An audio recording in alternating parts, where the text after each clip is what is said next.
So, Pat, when we started talking about this opportunity to participate in the StoryCorp up here at this conference, one of the things that Liz and I kind of wanted to talk with you about was kind of your why you got into education, your story. We thought that both of us think that the story is pretty amazing, and it's something that I think other people would be interested in because you didn't start out in education originally. No, actually, when we first started doing this, Tiffany, many years ago, I was a typical science nerd at the University of Colorado, and I got a geology degree. And I went out and I worked in private business. I was working for the U.S. Geological Survey. They had sent me over to some of the most beautiful places in the world, in Montana, wilderness areas in New Mexico. And I determined that it was really boring. And I just, I was in some of God's most beautiful territory. At the same time, I'd go out in the field all summer and work, and then I'd come back in the winter and make maps all winter long. And I said, there's got to be something a little more than that. So I decided I'd go back and I'd become a teacher.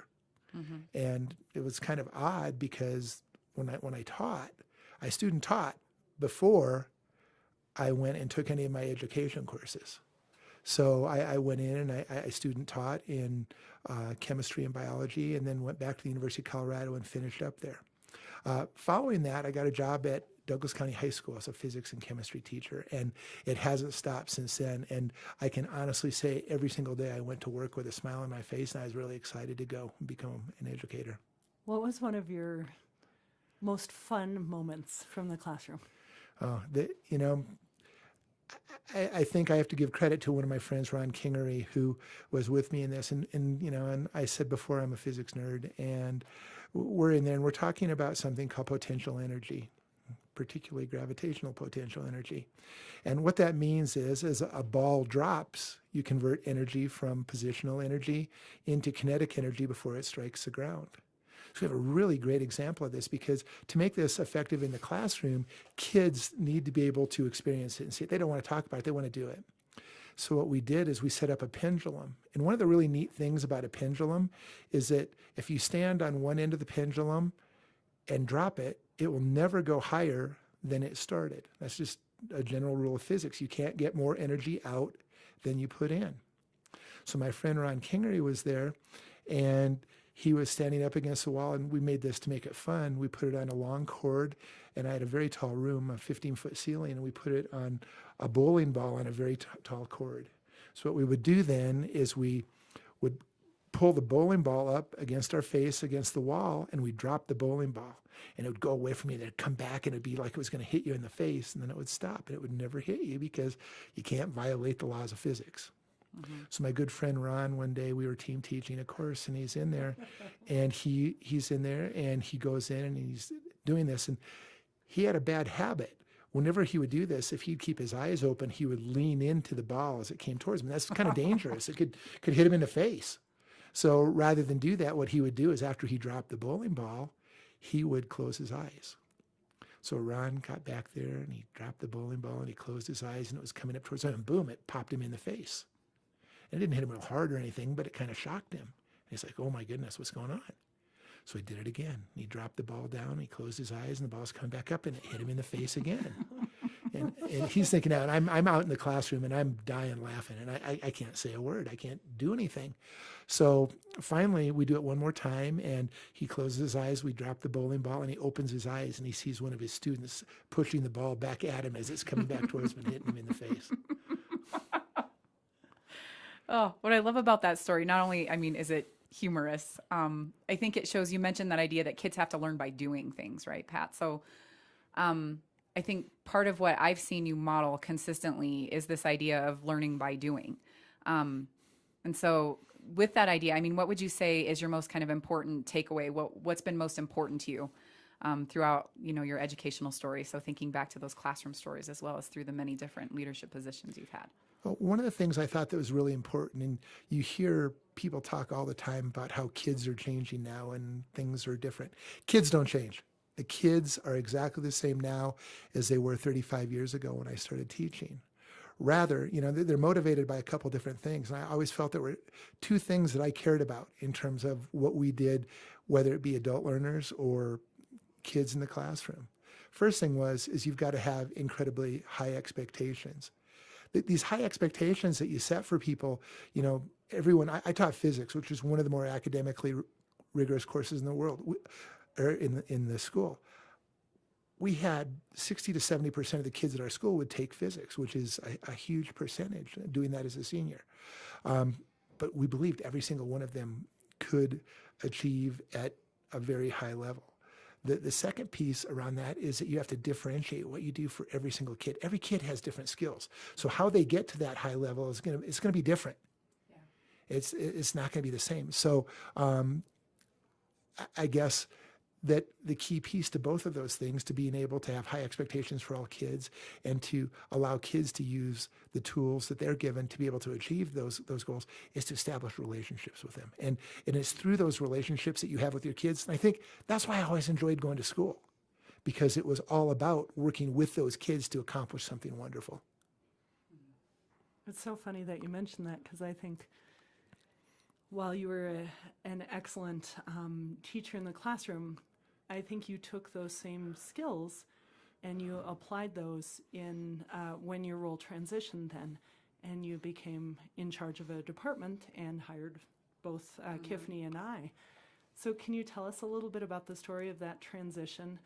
And then also, frankly, how your life was made better from the second that you met us and and hired us. I totally backed into this. After I applied for my first teaching job at Douglas County, I never applied for another job in my 32-year career in Douglas County. Things always just happened. And the first thing that happened was a good friend of mine, Doug Hartman, had asked me to help him out and do some different things. And I ended up becoming the president of the Teachers Union for the Douglas County Federation. And it was an incredible experience. And the reason it was so incredible was because within this organization, our primary concern was really improving instruction, improving teacher quality. And we worked on that. And we were so good at that, as a matter of fact, that the superintendent of schools came to me and said, he wanted to hire me to oversee the professional development for teachers and classified employees within the district. Now, this was a big change, moving from the classroom into administrative ranks, but I was the only administrator in Douglas County that had no administrative certification. Mm-hmm. I was a teacher first and foremost, but I worked with people to make those things happen. Well, over the years, as this story emerged, what happened is we had a new superintendent come in, and it was really important for them that they really wanted to work on instruction in the classroom and teacher quality to try to improve instruction for our kids. So I went out and they said, hire the best people possible. Well, the best people possible at that point in time were Kiffney Lyshuk and Liz Walhoff. Mm-hmm. And so I went out and I brought them in. And it's really important for you to say that for both Liz, you and Kiff, you had a skill set that I didn't have. I mean, I knew where my strengths were and my weaknesses were, but the reason that I hired you to come into professional development there is you thought about things in kind of a different way.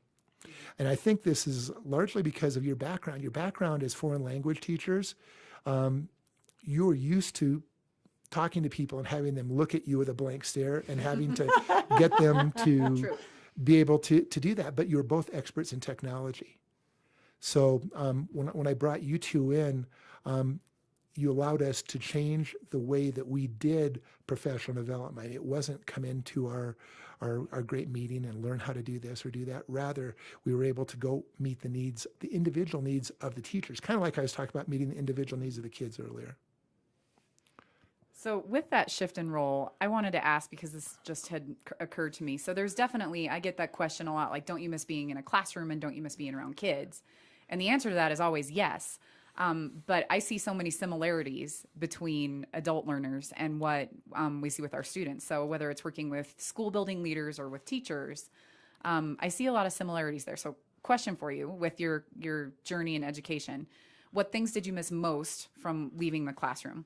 And then which things did you find most rewarding being in a new position? Well, first of all, both of them are all about relationships.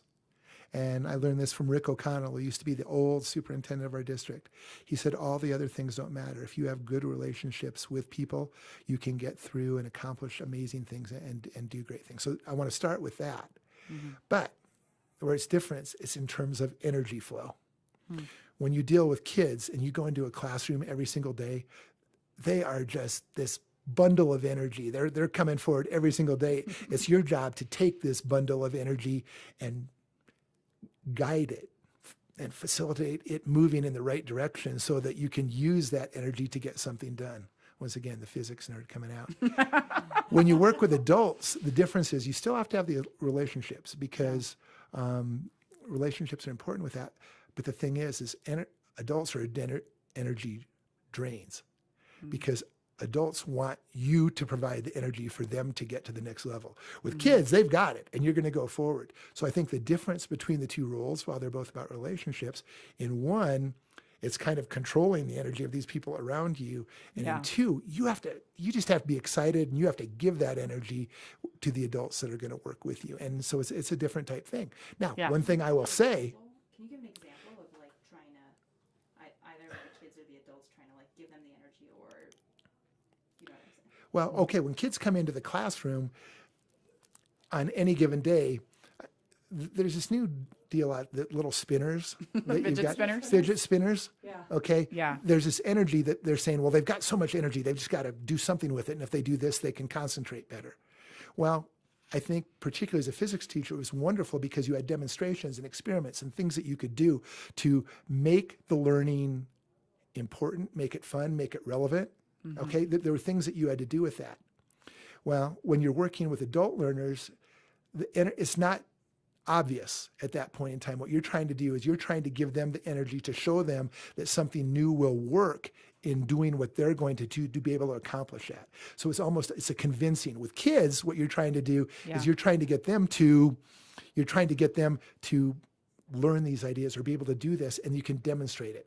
But when you can't demonstrate it directly with adults, there's almost a convincing part that you have to do, and there's an energy piece that you need to do that. Now, one thing I'll have to say is that when we did put our team together, they were like a bunch of little kids and I said before, both, Tiffany and Liz, you both have skill sets I didn't have in technology and in some very modern learning approaches to do that. So when I hired you, it wasn't my job to be able to teach you those things. Rather, it was my job to get you to be able to implement those in the best way across a system that had 60,000 students and 6,000 employees. One of the things that I really admire and I'm so glad that I learned from you is I feel like it's not that adults are an energy suck. I feel like adults are cautious with their energy. They have only a certain amount, and they have to decide very strategically where they're going to put that.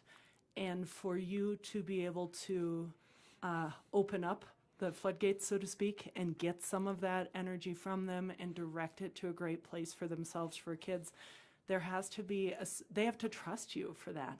They're not going to give away their energy quite as freely as kids do, because there's sort of maybe it's a law of conservation of something.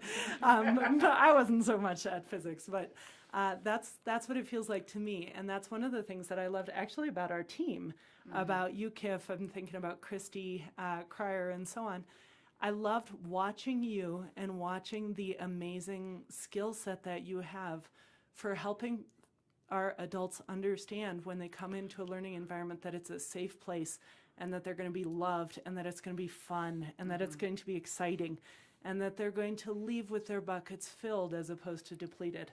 And I think that you helped mentor us to learn how to do that in a good way, I hope. Well, I think, and I'll go back to you in a minute, Kif, one of the things about that, though, that I think that we understood early on in terms of what we were doing, we really went to the teachers, we went to the different employees within the district, and we didn't say, you need to know this. Rather, we said, what do you need so that you can be better? And there's a whole difference there when you talk about directing the energy that way, because so many times you said they're choosing, I'm going to pick and choose, is this really significant or not? And when you ask them if it's significant and you bring that forward first, then they're going to say, boom, this is what I need. I'm going to invest in it. But so oftentimes we tell people what they need rather than and ask them what they want. Well, and I think another key thing that was so vital to the success of what we were trying to do with professional development and adult learners was we had very high expectations for the kind of PD we delivered and designed. We said if we're going to ask teachers to do this type of learning with their students, they should be experiencing that same kind of learning in their professional development. So if teachers should no longer be the sage on the stage and the holder of all knowledge, neither should the facilitator of a professional development system be the person standing up in front of rows and rows of teachers who are suffering through PD, right? We really tried to think differently about what PD can and should look like, and then followed through with that. I mean, the fact that we had professional development standards that we held ourselves and all of our teachers who facilitated PD for us to, I mean, I think that was a pretty big deal. Like the more I talk with other people, having that same kind of expectation, and I mean, people held us to it. They were really honest with us in feedback and really helped us grow in what we were trying to do. But do you remember how we described it when we talked about how we wanted our professional development to be described? Anytime, any place, anywhere, anything. Yeah. Because the whole point of it was that's the way our kids learn now. Yeah. And if we can't model that for the kids, doing that with them, how are we to expect them to go into these classrooms with these kids that are 10 times more technologically proficient than they are? And how are they going to utilize that in the best possible way when we can't even show them how to do it? You know, it's so funny when I think, you know, that feeling that you get when you've had a really good class and people had a lot of, you know, be it a PD session or a class with kids, and people leave and they've got the spark in their eyes and they're, you just know that they have a greater ability. You've empowered them. They had it within them, but you helped give them certain tools along the way so that they could get better at what they're doing. And I find that I'm fortunate in that not every adult has had a chance to experience really great PD, so it makes those of us who hopefully do a quality job kind of stand out a little bit. And I think that what I see there is they're just so excited. Oh, this was great, and I'm leaving feeling so good, and so on. And I love bringing that back to, okay, well, let's think about our kids, the kids that you work with. What can we do to have them experience this same reaction, to have them experience this same result? Because I think if I haven't lived something, it's so hard for me to think about how to replicate it. And I guess that gets back to a lot of what you were saying about experiential learning and then that relationship of trust with your instructors. And I don't mean to badmouth people, you know, who do PD. There are a lot of really quality instructors out there. I just think that there haven't been maybe as many mentor models as there could have been. So people are doing the very best they can with the models that they have experienced. And I feel like we were fortunate in that you brought a team around us that helped us to learn lots of different models, because each one of us was a little bit different in what we knew how to do and how we went about things. So you helped kind of round out our skill sets so that we could become better than we could have become individually. Yeah, I would. So with what you're saying, Liz, I think that was kind of another question for you, Pat, that we had about this idea of team building and putting together a really strong team. And I think exactly what you're saying, like, I think you and I have very similar complementary skill sets, Liz, but we had a number of different team members who had different sets that rounded us out. So, I mean, in terms of strategically thinking about putting together a really highly effective team, I mean, I'm sure that was by design and not by accident, right? It was definitely by design, but I'm telling you this right now, you hire for character. Okay, you train for the job. And if we're in professional development and we can't train people to do things, That's a different kind of problem. I said earlier, when you two were hired, you had vastly different skill sets than I had.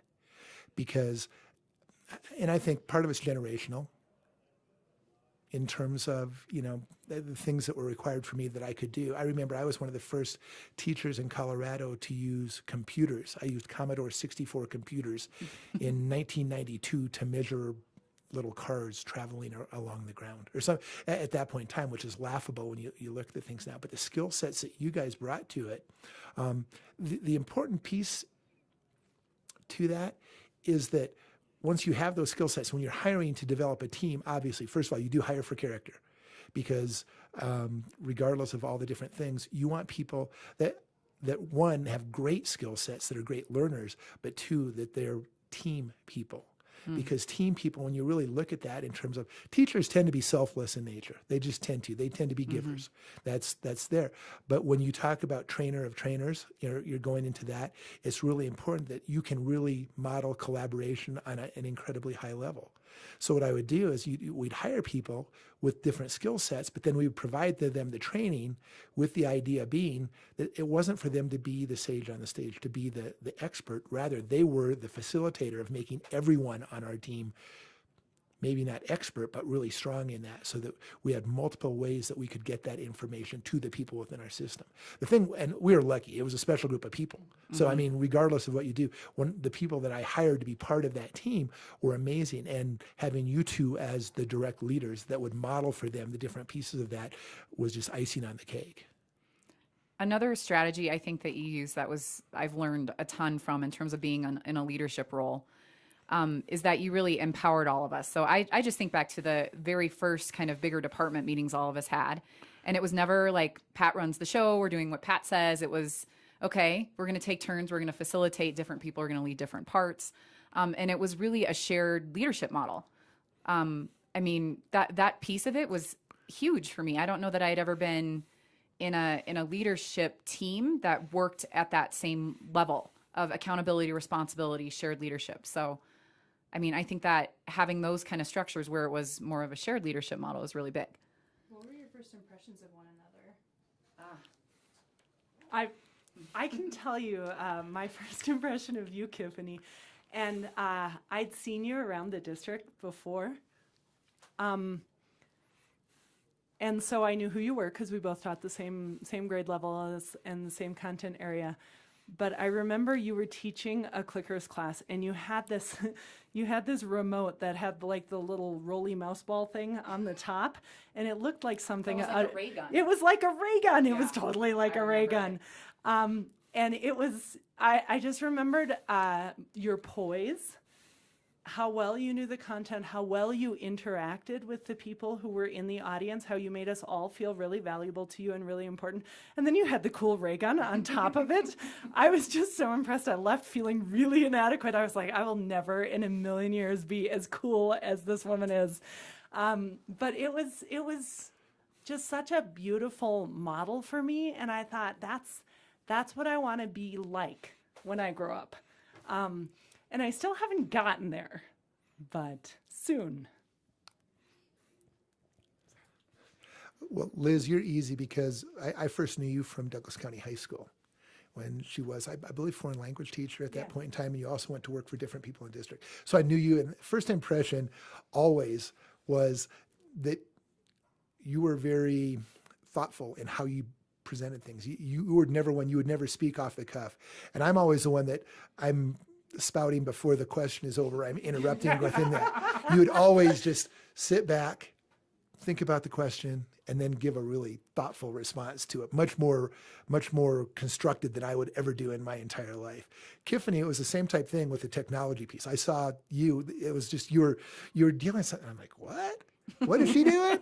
And she was giggling. And she was going through it, and she was just happy. The thing I remember most is you were just so happy to be presenting this professional development and sharing your time with these people. And, with both of them, it always seemed like they enjoyed doing their job. That was the first thing. They liked doing what they're doing. When you're going to hire people, you want to hire people that like doing what they're doing. Yeah. Wow. It took me a minute to recover from that for just a second, friend. My goodness. I remember meeting you at that session, Liz, actually, and thinking, here's somebody else who kind of gets it. Like, there's another person who understands and who wants to work together. And I remember very clearly, like, the first professional development class we ever designed together, and just being awed by how incredibly intelligent that thoughtfulness that Pat mentioned, and so deliberate, and so the learning experiences that you design for people were just so thoughtful and well thought out. I mean, it was just, I was kind of like, oh, this is going to work. But your thoughtfulness and the deliberateness with which you think through learning taught me so much. And watching you work with people, Liz, you have just the kindest heart. I mean, you have a heart for people. That relationship thing that Pat spoke to is just, I mean, I've scene, you just connect with people individually in everything you've done and taught. I mean, kids all the way up to adults. I'm very glad that this is being recorded, because then my family can hear that I am in fact thoughtful and kind and all of that, because there are probably days when that doesn't come across. But the funny thing is that you remember me from being at DC, and I don't remember when I knew you. I just feel like you've always been there. So I don't remember, like I knew you taught physics. I knew that you were in the other building from me, because we were in a 2-building campus, but it feels like you've always been there. There are a couple of people like that. Doug Kissler was one. Because I'm old. Oh, shush. I didn't mean it like that. Don't be rude. But it just feels like you were kind of always there behind the scenes, and I feel like you really helped push me in directions that I have been grateful for years and years. You were the one to push me to have connection with online and blended learning, and you mentored me through that and so on. So it's, boy, I'm just so grateful for the relationships that we have together. And I think moving outside of the relationships, because I don't live in that place quite as much as you both do, but one of the things that I've really appreciated about you, oh shush, one of the things that I've really appreciated about you, Pat, over the years is that you have always kept us informed as a team when there has been crazy in politics, because sometimes that happens in any job. But you always would, like, you described this total, like, crazy show of something that happened. And then you'd be like, yeah, but it's good. And here's how we're going to make it good. And we can work with this and we can make it happen. And that's like this eternal optimism that no matter what the situation is, there's a way to use it for the good of our people. That's something that I think is just a gift with you. Yeah, I would agree with all that. I was just thinking back to the question. So I think maybe I had seen you at things, Pat, when you were president of the union. But like the first time interviewing for the ed tech specialist in Douglas County I just remember being like kind of intimidated. I was like, oh, Pat McGraw, it's like Pat McGraw and he does everything and he knows everybody. Like I was a little bit intimidated, honestly, for like 5 seconds. And then you have, like Liz was saying, this innate just ability to make people feel at home and comfortable, and welcomed. And so, yeah. I'm curious though to get your thoughts on what Liz is saying, to this idea of supporting others, and kind of being almost that filter when you're in a leadership position, and how did you manage some of that? Because certainly in any big organization there are politics and those kind of things do happen. So I felt like Liz was saying, you walked this really great line of keeping us informed, but not letting us panic or worry too much about anything. I believe education is really tough right now. It's a tough job to be in, because I think the primary thing is that there's a lot of change going on within it. A lot of the people that are engaged in, if you look at the number of people that are getting ready to retire in education now, it's phenomenal. That number is super high. So those people they're not as familiar with the technology, with a lot of the things that are going on right now, as the students. So that makes for a tough situation. Yeah. But when you're in leadership roles to me are very interesting, because one, the people in the ship, they look and see what the captain's doing, and if he's panicking, everybody panics. Yeah. And what I learned a long time ago is, one, when you're union president, you learn to deal with difficult situations. And when you're doing, multi-hundred of $1 million contracts or doing things like that, you tend to kind of take things with a grain of sand. But most importantly, what you learn is that where people get really nervous is when they don't know what's going on or how they're going to be affected by decisions that occur at higher levels than they're at. Mm-hmm. So what I would try to do is I'd really try to keep enough information within our system that you'd really lower that tension, lower that level of anxiety to the point where if you knew what was going on, and it was not a gossipy type of a thing, it was informational. This is what's going on. These are the decisions being made. Understand, these could affect you this way or not. These are what's going to happen. But you knew what to expect. You were never surprised. Now, that doesn't say that there weren't difficult times. particularly in dealing with the other cabinet members or dealing with things like that, because communication is always difficult. Yeah. If I had to talk about that, the most frustrating piece in working in central ad is having clear communication channels between the different departments that were in there. It's easy to talk within your department, but the values are different in every part of the organization. So that makes it tough. Those are the things that are tough to get across to your team. But we had common goals. We'd come together as a team and we'd set goals. I didn't set the goals. We set the goals. Yeah. Liz, you talked about, the training, the leadership training pieces or how you do things like that. Well, they've been doing that for hundreds of years. They call it apprenticeships. And then you actually do something in a situation where the situation is not necessarily life-threatening, and you learn to do things in lower pressure situations. We've gotten away from that now. We throw people into the fire and they're expected to do that. Well, guess what? There's once again, we're in professional development. We should know how to develop our leaders as well as the people that we work with. But overall, the main thing is developing that relationship within your team and developing that safe place. To me, that was the thing I really felt that we did a really good job with as a leadership team, because understand, Tiffany and Liz were part of my leadership team. This was not the Pat McGraw show. This was rather a team of leaders that worked with a larger group of educators to be able to provide that safe place.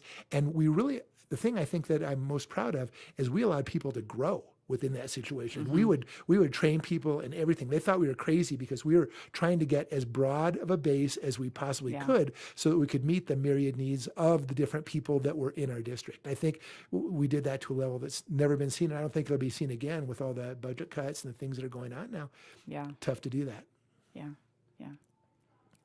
So as we get close to the end of our time and we think about all those teachers that you were mentioning about who are retiring, and we know that there aren't just a ton of people waiting to fill those slots, what would you say to encourage the next generation of educators or to encourage the next generation of leaders? Why is this still the coolest job on the planet?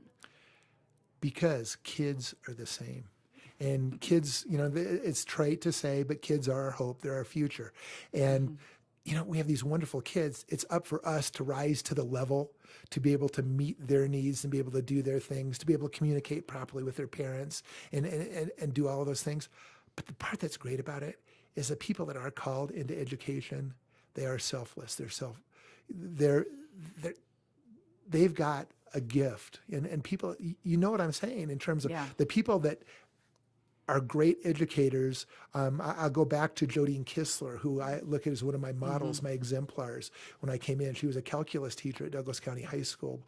And when I came in there, and Jodine was there every morning before 5 o'clock in the morning, and she was there late at night at the school, little tiny lady that would go through this stuff. But what Jodine would do, Jodine worked so dadgum hard going through this stuff. She would make the kids embarrassed. If they didn't give their full effort, they're sad because Mrs. Kistler's working so hard. I've got to make sure that I rise to the level of her faith in me. And that was always my goal with my team, regardless of where I was at, if I was kids or whether I was working with adults or doing, I wanted to let them know that I gave my full effort, that I believed in them and I believed that they could be successful. And if I do that, I want them to feel bad if they didn't do their best to do. It's kind of a guilt thing that's, that you got going on. I'm going to work so dadgum hard that you're going to do it. Yeah. And so, I mean, when you look at things like that and you look at teachers, I think there's people like that. I think they're everywhere. I think they're there and we just need to give them the opportunity. But we also have to provide these teachers coming in with relevant skill sets that will allow them to be relevant to the kids, not to the people that are in the system right now, but rather to be relevant to the learners that they're going to meet coming forward. We talked a little bit earlier too, Pat, about this idea of connecting better with other stakeholders. So what would be something that this next generation of incoming teachers could do? Parents as a specific group was somebody that we kind of talked about. And this need to kind of better connect with our parent groups to help them sort of understand the shift that we're seeing in education, right? So, what does that look like? What can you imagine that looking like? Well, that's tough because when you look at all the choice programming that's available for parents now, we have to make sure that parents understand what those choices are for those kids. There's not a lot of trust between the parent groups and the education groups right now. So what we have to do is we not only need to educate their kids, we need to educate the parents. And we have to be more open about allowing parents into our classrooms, allowing them to really see what's going on there. And the most important thing is to have them understand the why we're doing the things we're doing. If they understand the why and they get behind us on that, you can work miracles within the classroom at whatever level. But as long as they don't understand the why, as long as they understand the what, there's a million whats. I want to know why. Why are we doing this? What are we doing? And how is that going to benefit my child in this, modern learning community? Yeah. I think when I think about that and I think about all the examples you've given, it's similar to what you were saying about Jodine.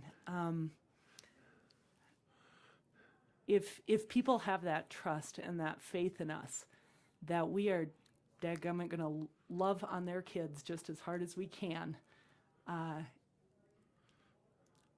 think they will be more willing to trust us.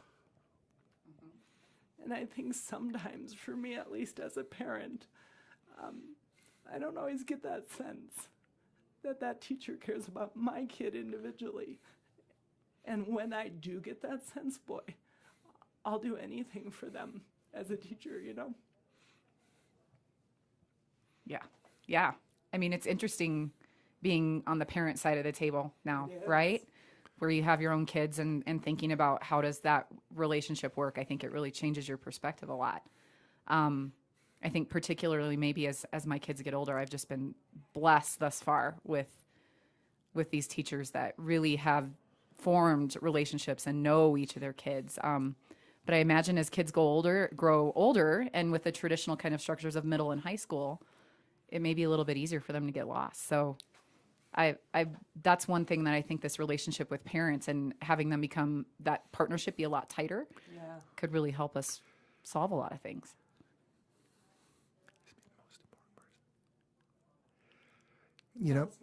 Well, you'd asked me earlier about who the most important person was or what motivated me to do that. Yeah. It's my wife, Jennifer. And I've got to tell you that.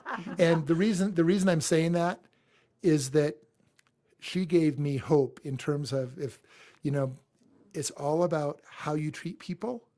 It's all about, what they can expect from you. If they know what to expect from you, people don't like being surprised, whether it's in the workplace or wherever it's going to be. If people know what they're going to do and they know you're getting their best effort. I mean, I'm kind of a broken record and I apologize for that. But as long as you're giving your best effort and you believe good things happen, guys, it's about hope. When you talk about the future, it has to be about hope. And these kids are so amazing and they can do, they can do these things. And it's our job as educators to give them the best opportunity to be successful. Before we close, I was really hoping that in the course of conversation you would say Holy Fright at some point. Oh, I was too. I was just going to ask what's your favorite McGraw-ism. I was going to say what's your favorite McGraw-ism, because Holy Fright is my favorite. Holy Fright is mine. Bifurcate. Bifurcate. I love bifurcate. Uh-huh. What other Holy things Fright. How can you say such a thing? Let me be frank. Let me be frank. Well, when I retired, they gave me they gave me a list of McGraw-isms, and I think I probably say these things over and over and over again.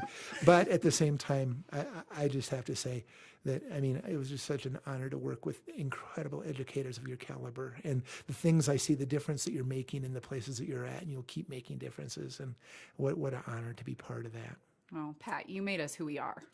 You're such a big part of that, and you're so humble that I know you will say, You'll turn the credit back around to us, but it's true. Your leadership has greatly shaped both of us and who we are today and what we hope to do in the future. So we love you. We do love you. Love you right back.